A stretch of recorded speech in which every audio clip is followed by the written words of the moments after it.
Hey guys, I'm outside with the bestie, and we have a job today in this beautiful venue with this.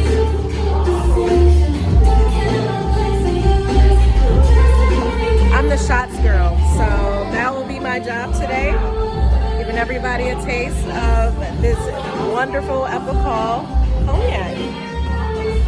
And again, the event space is magnificent. One thing life has taught us is that whether you like it or not, shift happens. We're just two friends making the best of every moment, trying to roll with those punches while creating memories and laughing through it all.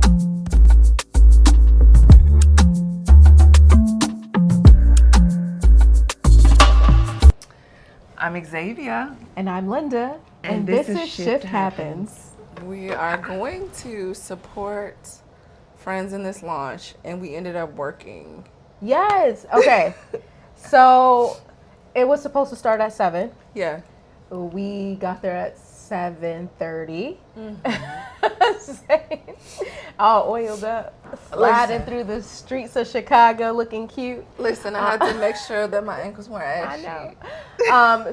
So we show up to the event, and it also happens that we first in line. Yeah. And we don't pull any rank. We don't tell security that I know the owner. Let me through. we don't pull any rank. We just wait. And then a friend came down and was like, "Oh, we didn't have to do that. We didn't have to wait." So when I saw him, I told him what's going on. And on a walkie-talkies, we could hear that they're still putting things together. Now, mind you, at this point, it's kind of just 30 to 40 minutes behind. And I tell him to put me to work. What can we do to make this evening go better, smoother? What's missing? What's the hold up? Let us figure it out as a team. Because usually that's what we do when things are out of order. I kind of look over things, and as an operations person, I want order naturally. Yeah. I'm not quite type A, but I appreciate order. So also, we talk about this, my purpose being servantship.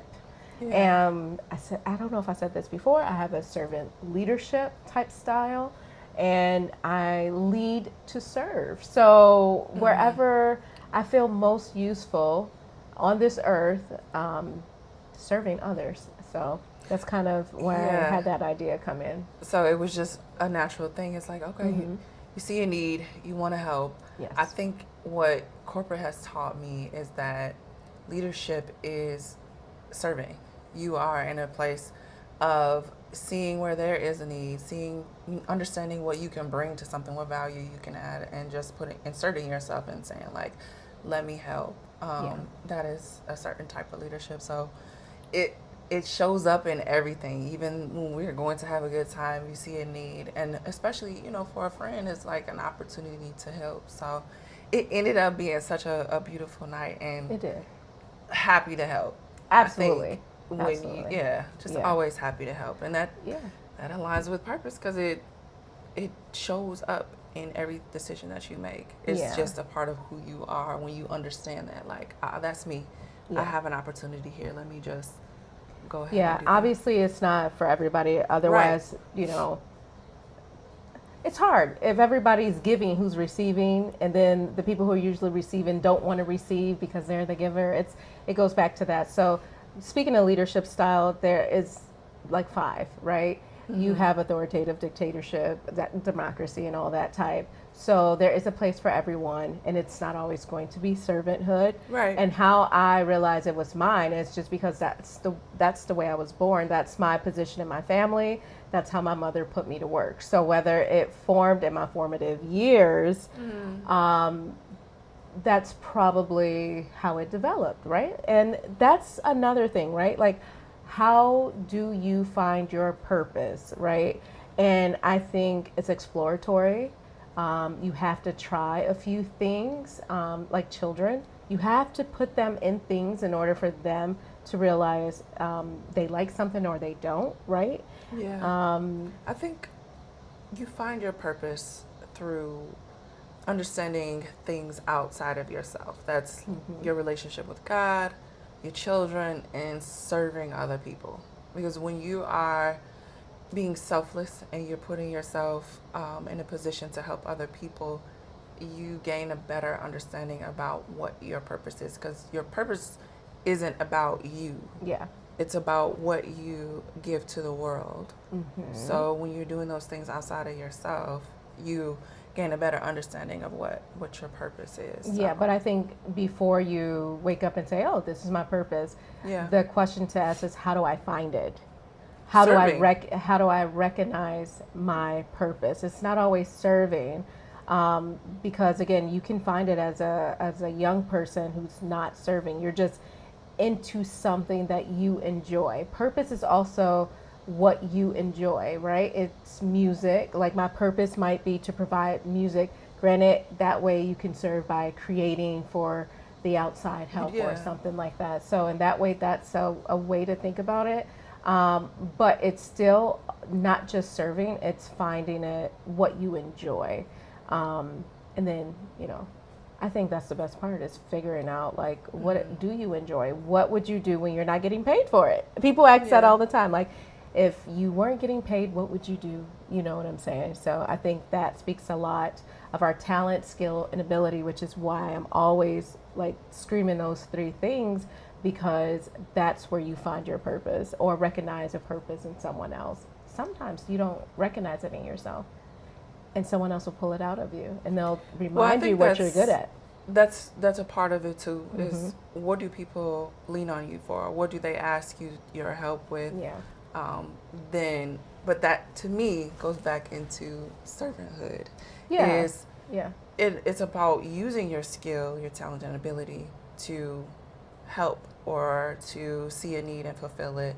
And, even if it's in the arts, if it is singing or music, your purpose could be bringing joy to someone else who needs it, or, yourself, or to yourself.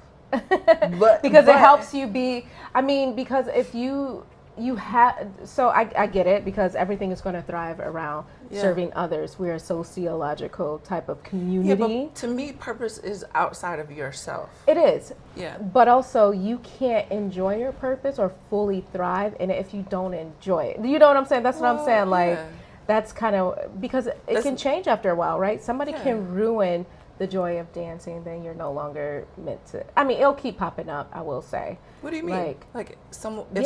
You can break a leg and decide that that's not for you, and it would lead you to something else, right? Like maybe you open a dance school or start art class or something like that. Exactly. So, I think the transition of something when your shift is happening, is important. So, would you like to do a shift check? Let's do a shift check. Who knows who better?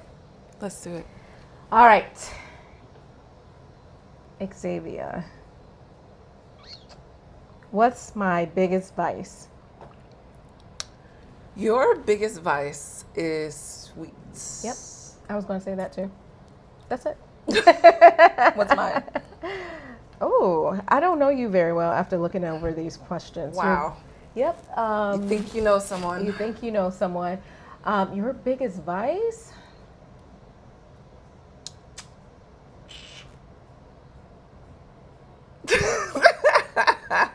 Based on conversations.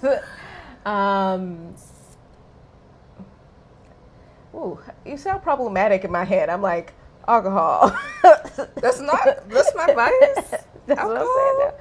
Wine is not like, you're not an alcoholic. That's what I'm saying. I'm thinking of things that we do that you enjoy. Vice. Your biggest vice? I don't know. Share with us. Probably my type. What? My type. Oh, that person? Not like a person? Not a person, but just my propensity to be attracted to a certain. That's your vice? Is that a vice? No. That's not a vice? Okay. No. Like, it should, and see, that's the thing. Like right away, I have a sweet tooth often. I will always have dessert after dinner. It's my vice. You know what I'm saying? If you say there's a cake at the end of the track, I will run. So that's my vice kind of thing. I don't have, that's other what I'm than. saying. It's pretty tough. I don't have something that's like. Tangible? Yeah, like if I have a drink, a cocktail or a glass of wine, it might be once a week or once every couple of weeks. But Once every couple of days. wine, nah. I wine every. If I have company, I wine each Oh, time. okay. Yeah. And We're socially, social drinkers. No alcoholics. We can't even function like that. So yeah, maybe I just don't have a vice. Okay. Chicken wings, I don't know. Chicken is good. Okay. What's something I pretend not to like, but I secretly love?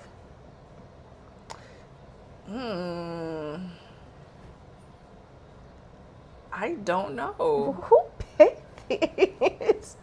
That you pretend not to like, but secretly love. Libras. Oh, that's so true.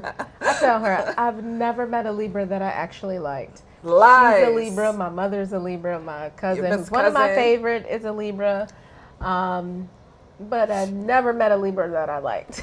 I must secretly love it. Okay. Now, for you, what is something that you pretend to like, but you secretly love? That you pretend not to like, but you secretly love? I don't know. Again, I don't pretend, like, I don't know. I don't know either. Maybe I just don't. Maybe I'm very just authentic. Yeah, I feel the same way. I'm such a realist that, like, you know what I like and what I love. Right. I will never pretend. That's probably my problem. Outside of Libras. Girl, go. Okay, so then I'll skip to the next one for you. What's one thing I overthink, or what do you overthink about? What do you overthink about?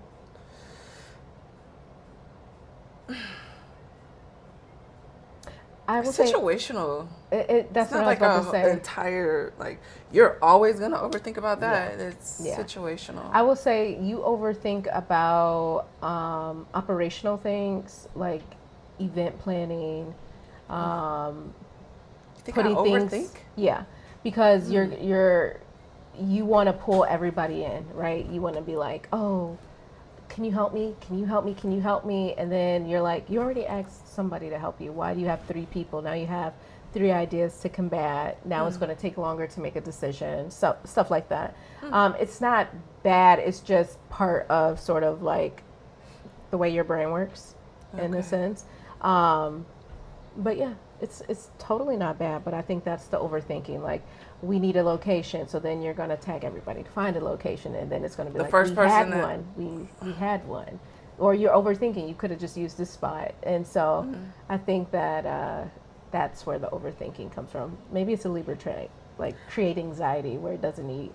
My mom does that. Options. I like options. Yeah. Okay. I'm trying to think. What do I overthink about? I would say I don't major decisions, simple decisions. I probably would overthink more than a major one. Something as simple as where should we eat? Really? I would overthink it just because, you might not have a certain appetite for something. I don't know, but large things I don't have a tendency to overthink, but small things, yes. My toxic trait is. Your toxic trait is. Going back to what you thought your vice would be, your toxic trait is the type of person that you always encounter. A helpless human being who needs you. And you want to save them. Save them from themselves? From themselves, yes. Gosh, what is your toxic trait? Like, which one? Jeez. There's so many things. I kind of have one. I know. Oh, let me think. I'm thinking one. It's general, but it's toxic. It can be seen as toxic. I would say the way you block people. Oh, whoa. I mean, I get it. Is it toxic? What do they have to say to me after after we're not hanging out anymore? Yeah, no, I have this thing about blocking. You do. You freak out. You start emailing. We talked about that last episode. Remember?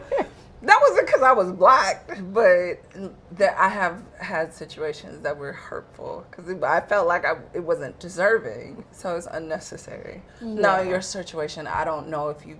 I don't think They you've never ever done it. Yeah, they never. Undeserving. Well, no one.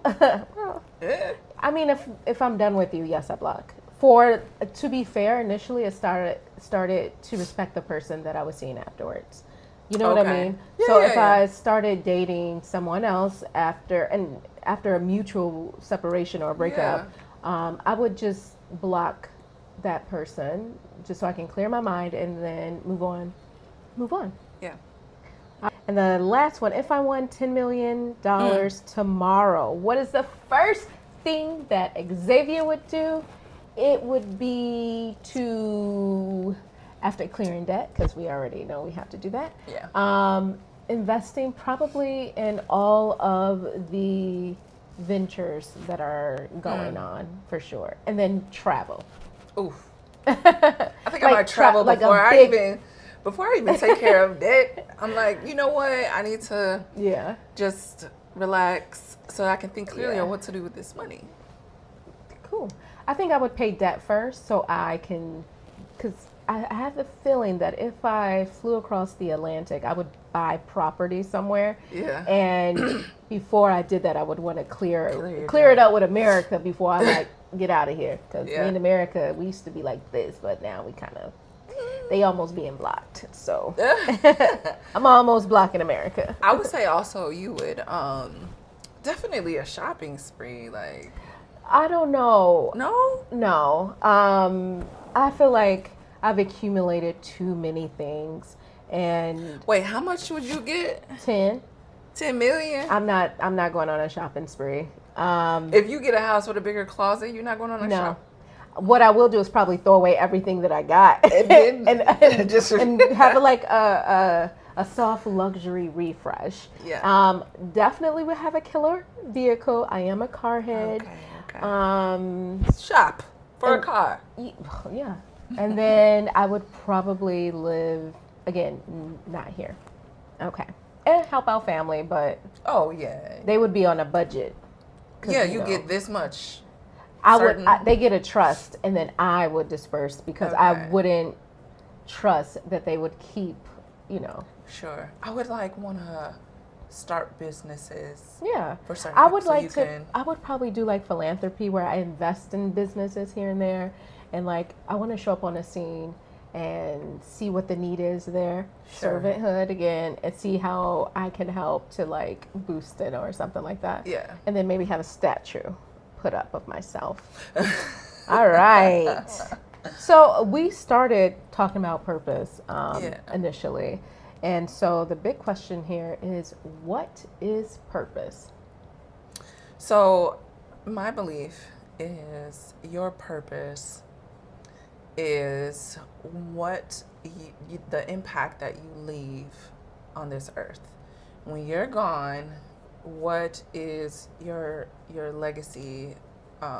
Whether your purpose is to be the excellent parent for the children you have, to, you know, if it's philanthropy, if it's, you know, sharing your own story to inspire other people, whether it's, you know, to be a teacher, to be whatever it is, that you leave an impact after you're gone. It is the thing that, you know, calls you to it.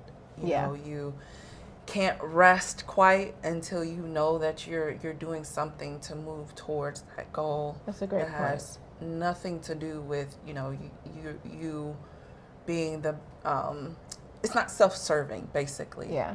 You know, I feel like purpose is always a popular topic, and I think it's fair, right? A child is born every day, therefore information will need to be rotational, right? Sure. So somebody else will need to learn this as long as the topic is out there.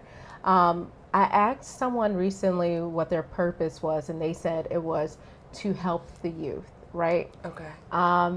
And then I challenged that because I am slightly a contrarian, just for deep thought, not to be rude. But I asked then, if that is your purpose, Even if you don't have a non-for-profit, like how are you still working that purpose, right? Yeah. And then there was no real response. And one of the things that I said, that if it is to help young men, especially without fathers, or to have a group of men be able to share their thoughts and feelings, which is awesome, I think that's needed. I reminded that person that I have a child, a son, who has a father, obviously, but one that's not there all the time, and that was an opportunity for him to connect with my own child. And that's how you know when you have a purpose, when you're not afraid to approach someone in need. Yeah. And I think that one way to know for sure that that's your purpose is to say, hey, young man, I know you love playing football. You want to go outside and play catch. Or, hey, I'm about to make a run to a store, get an oil change, do whatever thing is seen as masculine. Would you like to come with me? And not allow that child to say no, right? So do you think that it's a little bit of a complicated question or idea or philosophy to know what your purpose is? Because sometimes it could sound good. Like, okay, yeah, my purpose is to help the youth because it's something I desire, but does that guide the decisions that you make? Like it should, but is it too? Do a lot of people feel like it's like a too big of an idea? Like this purpose? No. Okay. I mean, you shouldn't if you're comfortable following your purpose, right? Yeah. Because following your purpose takes confidence. If you notice the leaders of the world or the people who are out there going after things, they never stop. We keep showing up to events, planning things. It doesn't matter how big the crowd is. We still would perform for 2 people the same way we would for 50 because that's staying in our purpose, right? Yeah. And so that's my point. The cool thing about purpose is you can start at any level. I just had this conversation. Finish it off then. So I love that smile. No, the same thing. Yeah. Because they were like, oh, You're so cute. I'm sorry, it just caught my eye. Like, that was a good one. So they were like, they were like, in love on camera. Girl, she's so stupid. The editing. Oh, I know. You tell me all the time. I'm done. No, I'm just playing. They told me like if I had so much money, I would do X, Y, Z. And I'm like, you don't have to have money to do that. Like you could go to, it was the same thing, the youth. I'm like, you could go to a group home and talk about, what decisions you made to avoid or mistakes you've made. You don't have to have money to do that. Yeah. You're sure money gives you options and it can expand your reach. But if it's just one person, and a lot of times it starts in your home with your children if you have them. Great practice though. It's great practice. Yeah. But it doesn't have to be this grand thing for you to be impactful. Like you said, like when we have had events where, it's only just a couple of people that showed up, but the impact, because now whatever we said and flowing in our purpose was impactful, and they'll go somewhere else and share that information and so on and so forth. And not only that, the next event you have, they will come and sometimes bring somebody, others. and tell more people about exactly. it. So, and then next thing you know, it just created this wildfire and it blazoned within us too, because we're like, oh, now this is real. This has traction behind it, and then you can physically feel it. I think, like when we were doing a workshop and I'm doing a journaling session talking about just like writing. Right, there's passion behind it for me, so it's easy because I can use real life instances, and the more you can use real life instances, that's how you know your purpose is clear too. It's really authentic. Oh, you took the word out of my mouth. Authentic. Yeah. Like that's it. It's just being authentic. Because I have seen someone to try to, walk out what they felt their purpose was, but it wasn't coming from an authentic place. It was coming from I'm already put together and here I am. And sometimes you can miss the moment to connect with people without, being that raw, authentic, self. Cool. All right. And so do you think everyone has a purpose or many purposes throughout their life? everyone absolutely has a purpose, but it can evolve. I think for for me personally, I believe that your purpose can start off, well, maybe I don't know if it evolves or your understanding of it evolves. Oh, yeah. Probably the Um, understanding, yeah, right? It's like it can become more clear. yeah, Um, you can recalibrate to like maybe, change it up as fitting to whatever the new scenario might be, for instance. or the Yeah. reach of it. Yeah. Because I think about like when I always knew since I was like 15 years old that my purpose was to help other people. In what capacity, I thought it was one way. Life didn't, Yeah. unfold for me that way. But then it evolved into something else and then brought me back around. And then what I Yeah. thought was, helping people came Same. to fruition. Same. I knew at an early age, probably when I taught my brother to tie his shoe and read, that I wanted Yeah. to be a teacher. Yeah. And we talked about this for so long because, I went to school and then I found passion in school still. Like, I'm obsessed with education, right? You're a teacher. And so then it becomes in my leadership style again, but also being a parent, like I'm always trying to develop someone or teach something or clarify something. Doesn't always come across. It doesn't mean like you're amazing at it. It's always going to be a work in progress. But that's sort of what my aim has been since I was probably 5 years old. Again, teaching my brother how to like read. I'd go to school, learn a new word, learn new things, and then I come home and I just share it. Yeah. And we play school a lot. And so I knew right away that I wanted to be, someone who teaches. Also, in my grown-up age, someone who develops, which is why like career development and all that stuff come into play too, for sure. Yeah, I think too, which led me, I didn't want to be a nurse, but being, a nursing assistant in hospice and all that stuff, they used to say that it was a calling, like you were called to do hospice. And that hospice is not for the weak of heart. it's not, and it's not something I Wouldn't survive. Damn. Literally. Wow. Dark humor. Love it. Okay. Girl. So how does knowing your purpose show up in relationship? I guess I would follow that up with, can everyone or anyone you're dating go where you're going? No. No. Simple no. I like that. Okay. I mean, that's the whole point of dating is to understand if they understand their purpose and does it align with what you know your purpose to be.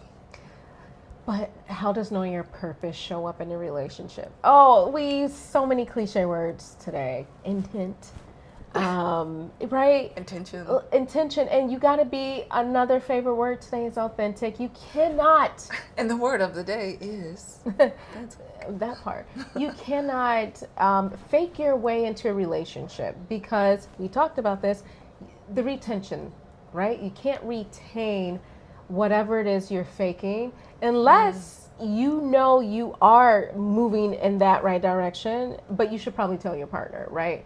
Like maybe again be upfront, like sharing your plans. That's it. So just sharing your plans. How far into understanding and living out your purpose should you be before you get into a relationship? You should 100% at a certain age. Because if you're just linking up or meeting when you're very young, you're learning. But what about our age? When you are twice as old as that beginning age, like us, I would like, if you're dating, I would like somebody to definitely know their purpose without looking for me to help them get there. You should be walking in it. You should already be walking in your purpose. That's not always the case, right? And it is possible to fall for people who are not walking in their purpose. And then you have to ask yourself, I'm sorry to interrupt you, but do you remember I called you when I was when I was dating the scholar, and I was like, I can't marry him. I think finish. Because I was like, he doesn't know his purpose. I was Yeah, like, on yeah. our first date, he told me he did. Yeah. But now he's saying he doesn't know. Oh, and then do you remember when I called you and I told you I simply asked him what his purpose in life was, and he said, I don't have to tell you. The man was nearly 10 years older than me and didn't know his purpose. Yeah, but what does that look like when they don't? Like, okay, he said, the scholar said he didn't know his purpose. But Instability, I saw that. that's what it looks like. Yes. Yeah. Instability, double-minded. Yes. Inconsistent. Indecisive. Yeah. All of that. Incomplete. All of the things, for sure. Unhappy, unfulfilled. Yep. Then still chasing things. Yeah, don't even know what you're chasing. Yeah, projecting your feelings of discontentment to me. We're so excited. We're so happy. So happy to be here. No, it is true. And you are so right. Instead of taking that ownership, because what somebody, now I will say this, there are people who know their purpose and they still go out there and cheat and act indecisive. But then the thing is, sometimes when they're reminded of their purpose, like they can, it's retroactive, right? They can go back to it, they can adjust and still, and it's tough.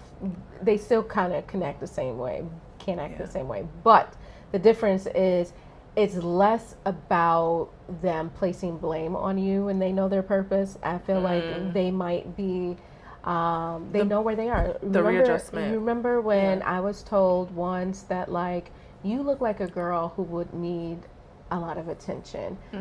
Fortunately, with my schedule, I'm not the guy that's able to do that, right? I'm in this 1% where I'm trying to, like, go after something right now. And I was like, cool, say less. I still will call you all the time and have false hope. Well, we are a hopeful creature. We are so hopeful. He told me, and he was very kind about it. But that was fair of him, and he understood what his purpose was. He was the first person after my divorce to talk to me about purpose. Yeah. And highlight something in myself over dinner, saying that you are so much more than whatever you're thinking and doing. Yeah. And oh my God, I thank him so much for that. And I'm what did that do for you? It encouraged me to be selfish, respectfully, and to not just be a victim of someone who once did me wrong, right? Because he told me, like, I understand all that stuff happened, but it's about you now. Like, what do you want? Where do you foresee yourself? And it was a lot of questions back on me, and I really appreciated that. Yeah. I love a self-reflection. Yeah, those are the best conversations. Yeah. For sure. All right. So, this is nice. Purpose gives you a filter. Explain. Say that again. Purpose gives you a filter. Oh. Do we? Yeah. I mean, totally could delete this if we have no idea. So, my interpretation of that is, if you are truly living out and connected with your purpose, it's going to drive your decision making. So what we were just talking about, for sure. Yeah. Got it. All right. The next one, and it says, when you know who you are and what you're building, every relationship gets evaluated differently. So instead of asking, do they like me, you should start asking, do they bring peace or confusion? And sometimes you need to, instead of asking, do they like me, you need to ask yourself, do you like them? Right? Like, to the core, do you like them? Or do you like how they make you feel? Yes. Now, feelings get a little touch and go because they're fleeting, but because people aren't always going to make you feel good. And that's when you know if you truly like them, because when they disappoint you, when they don't measure up, do you like them, their character, their values, their who they are? Yeah. All right. Do they bring peace and confusion, like I said? Do they support the life that I'm trying to build? Yeah. Well, that's a good one. And can we grow in the same direction? That's a tough one, because some people say that it's okay to have different interests or hobbies. And in fact, it's encouraged. And I get it.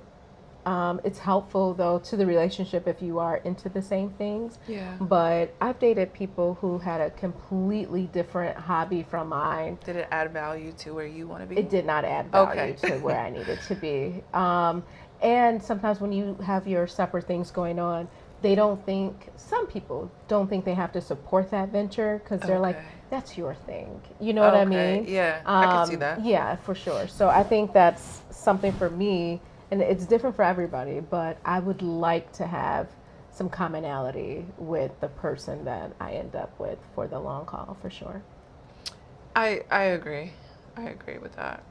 Do you want to do our mid-shift check before we wrap it all up? Yeah. Okay. These are so hard. What am I naturally gifted at? You are an orator, naturally.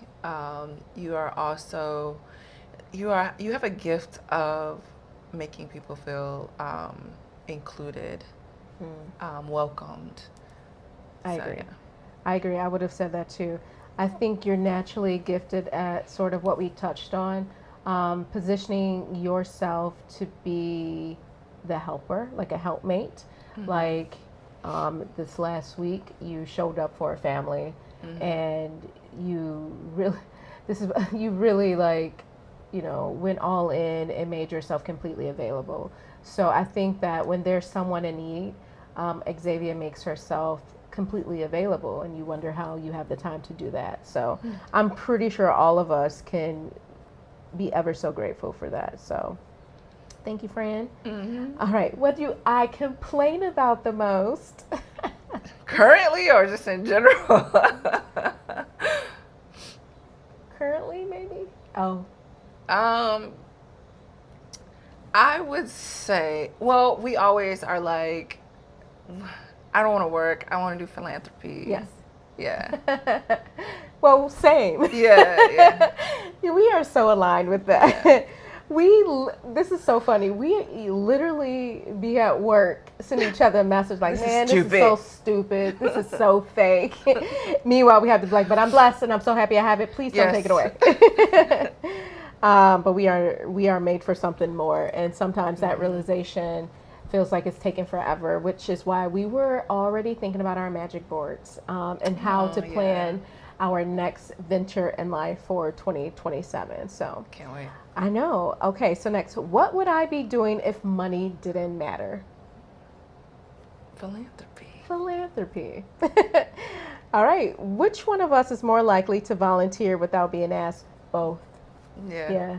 I need to actually stop volunteering. Actually just signed up to, you won't believe this. What? Create audiobooks for cancerous children. What?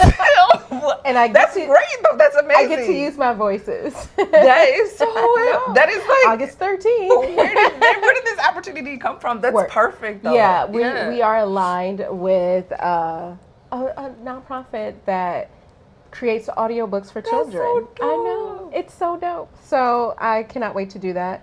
I'm sure I'll laugh my way through it too, but I do get professional training first. So it's a training skill that I can take.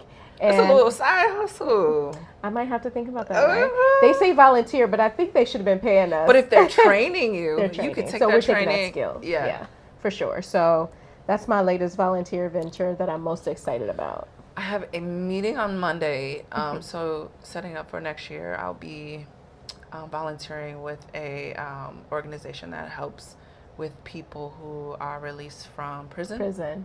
So yeah, going to visit. It's never mind. I was about to say, how different is it than the shelter? Some of them are have a different type of prisoners too. So mental. It is. Well, I look forward to both of those ventures too. And it's fun to pull in a friend when we need somebody extra to say, friend, we got to do this. Yeah. That's how we invite each other, don't we? It's tough not to do it without you, okay? It is, right? Like, I'm like, I do research and I'm like, ooh, friend would like this. And then we just come swing it by. So hopefully I like this and it's something that like we can, do together and enjoy. You're going to have me reading the Lotus to these kids and be like, and then after he slapped me, I I ran through the halls and tripped and broke my ankle. And she never lived happily ever after because she's still alive. So we'll see. You are nuts. But yes. All right, friend. Well, that's our wrap. All right. And cut. But what is our outro? All right, shifties. Shifties. What about? Wait, what about the shift tribe shift? The shifty friends? No, shifty friends sound iffy. Right, they Shifty shifty. friends. Yeah. Nobody want no shifty friends. No, I don't want no shifty friends. You're right. Shifty's good. Shifties. Yeah. So what do we say to them? Until next time, shifties. Yeah. Together? Yeah. Until next time, shifties.